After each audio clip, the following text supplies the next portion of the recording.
Amplifier হিসেবে ব্যবহার করেছে। এইখান থেকে অ্যাম্প্লিফায়ার সুইচ এবং পরবর্তীতে কিছু পরিমাণ ম্যাথ আছে, সেই ম্যাথগুলো আমরা এখান থেকে শিখে নেব। দেখো এইখানে ইনপুট যে ভোল্টেজ বা ইনপুট সিগন্যাল, এইটাকে দিয়ে বোঝানো হয়েছে।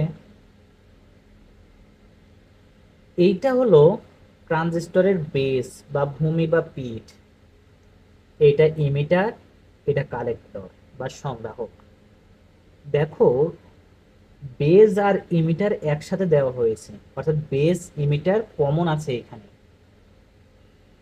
এবং ইমিটার কালেক্টর কমন আছে এখানে। ইনপুট সিগন্যালের ক্ষেত্রে বেজ এবং ইমিটার কমন আছে। এই যে অ্যাম্প্লিফায়ার হিসেবে ব্যবহার করা হয়, অ্যাম্প্লিফায়ার হিসেবে ব্যবহার করার সময় ট্রানজিস্টরকে অ্যাক্টিভ রিজিয়নে কাজ করতে হয়।